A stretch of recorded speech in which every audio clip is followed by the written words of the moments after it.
Hi everybody, Scott here. Today I want to do a bit of a different video. I want to look at something that we call in counselling the therapeutic window, or the window of tolerance. And this illustration can help us to explain what it can look like when we're in what we call the window of tolerance, which is where we're functioning in an optimal way, and then what it can look like and what can lead us to be outside of that window. And it can also be very helpful looking at it from a couple perspective, seeing how a couple can interact with one another when they're in and outside of this therapeutic window. So we're going to look at both of those today.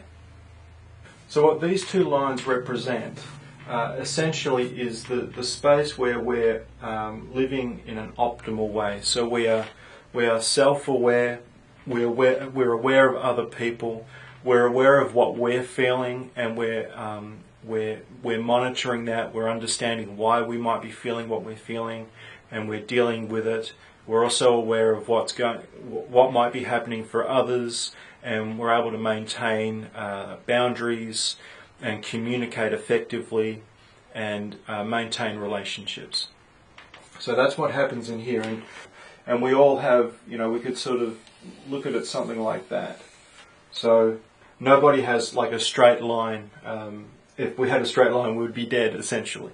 So what happens is, we sort of have the ups and downs of the day. If we looked at this as though happening in one day. And so the day starts, we might start getting stressed. We're at work and we're feeling a bit stressed out.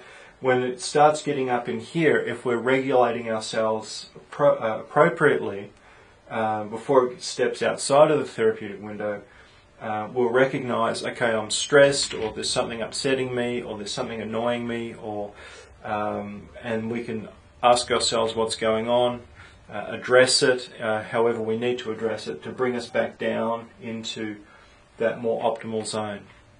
Sometimes we might step out of it a little bit. Situation might get the better of us, but we recognize it really quickly, and we take steps to bring us back into that more harmonious place of being. What happens is we can find ourselves triggered outside of this therapeutic window. So there might be just sort of like a natural thing that occurs. Let's say someone has a car accident, or someone rings up at work and is abusive. Something like that might actually kind of trigger an emotional response, and that can send us up into this area, or even down here, and we'll go into both of those.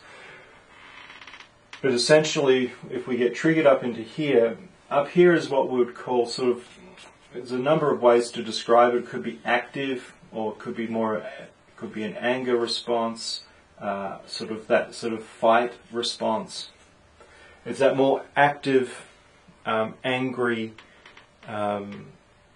space where we essentially are like extroverting our upsetness, our upset, and so whatever triggers us up in here, we essentially step outside of our ability to regulate. We step out of the logical brain completely and get lost in our emotional brain that is being flooded with the emotion, and so we stay up here. So we get triggered up here, and then we can stay up here for a period of time. You may find people that you come across in life that actually basically live up in here all the time, very hostile, very, they've got a lot of issues going on underneath that kind of lead them to live up here most of the time, or down here. And I'll go into this area in a moment. So essentially the key to getting back to into the window of tolerance is to recognize as soon as possible, have that awareness, okay, I'm up here, I'm not thinking properly, I'm reacting, there's a hostility, or there's just it's a damaging, essentially a damaging place to be, both for the self and for other people.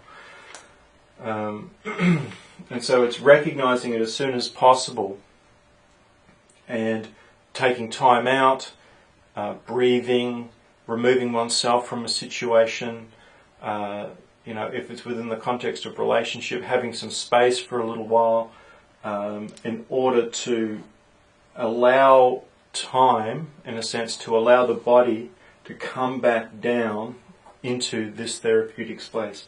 A lot of people try and resolve things up in here when they're activated, just leading to more and more issues going along and not coming back down in here.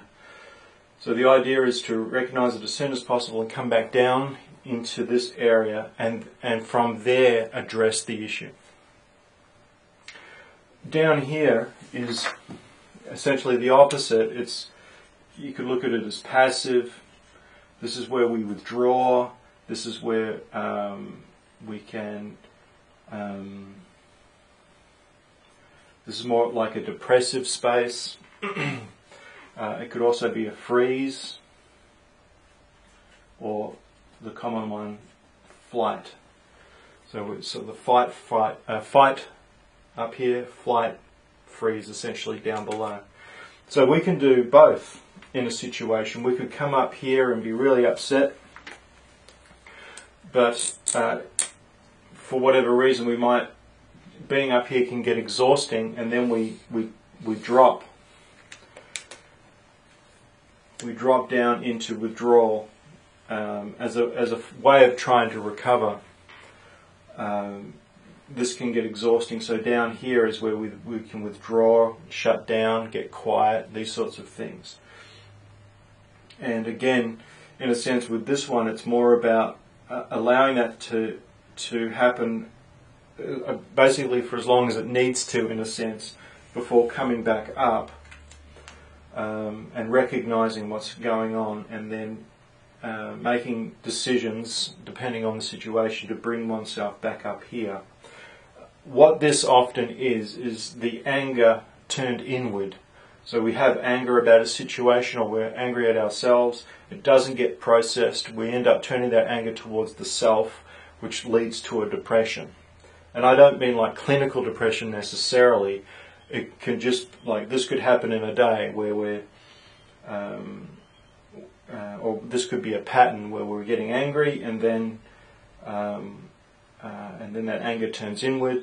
And again, you might know people in your life that spend most of their time down here. They're often in this withdrawal, depressive type state.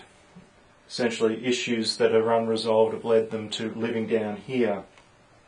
So what it might require when we're down here for prolonged periods of time is seeking help, essentially breaking the isolation, talking to somebody, and ultimately getting in touch with the original anger in the first place that led to the depression, and what caused the anger, essentially what triggered the anger, to then be able to get back into this therapeutic space.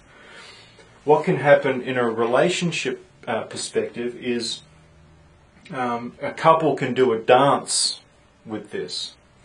So it's similar to this. But we've got let's say we've got another person that has their own sort of equilibrium.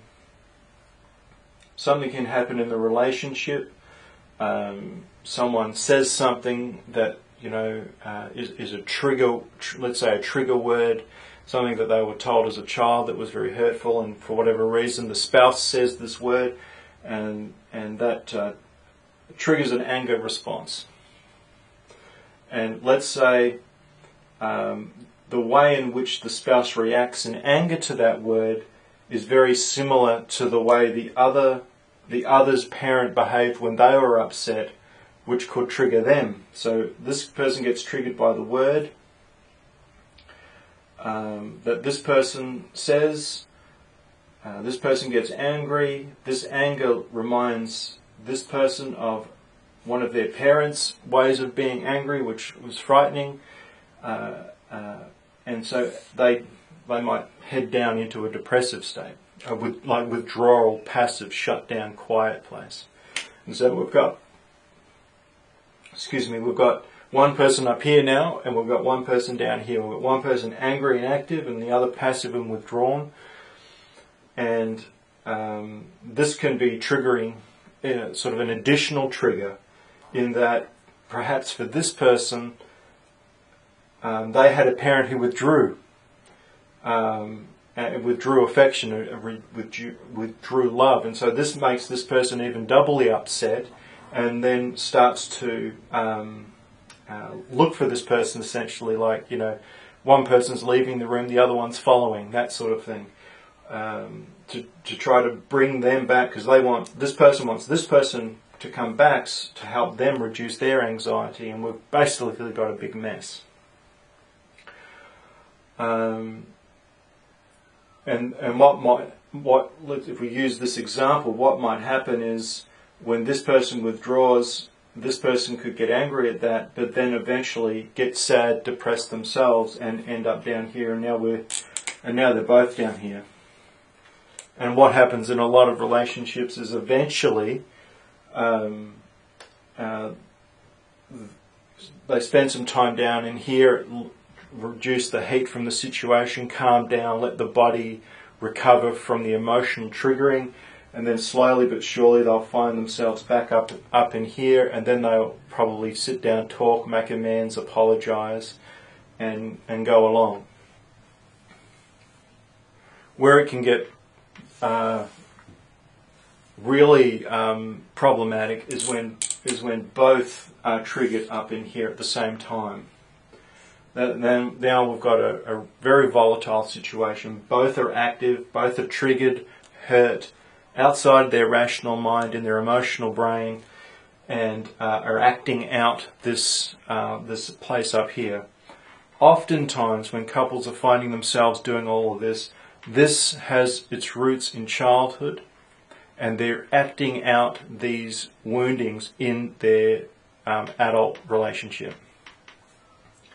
And it's quite fascinating, although sad at the same time, that this place up here, it's like it has its own reality, it has its own script, it has its own buzzwords, it has its own feeling, it has its own memory of the relationship, separate in a sense to the one here. So when the couple's in here and they're harmonious, they're feeling positive, they're feeling loving, and they're remembering the good things. They're calm, they're being productive, and it has its own narrative, it has its own story. But when the couple get triggered up in here, or one's down here, one over here, it can have its own memory and narrative, and the words up here can have its own. Like it will be going back, this area here, the person will be going back to the memories that exist in this emotional memory. And so things that the couple haven't been thinking about for ages will suddenly come up. They'll start talking about what happened at Christmas time, and that sort of narrative will be spoken out up in here. More up in here probably than down here. However, the narrative is more internal. It's like it's going on within the person that's down here. So they're in a sense introverting this narrative, whereas the couple, if they're up here, they'll be extroverting it.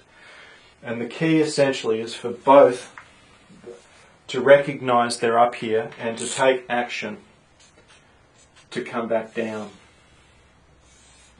So that can look like, if only one's recognized it, that person is sort of responsible to take action to help bring things back down. And not that they're necessarily responsible for the other person, but they can remove themselves. They can say, look, we're not talking like this. I'm removing myself. I'm going to go out for half an hour, or I'm going to go read my book, and I'll come back later.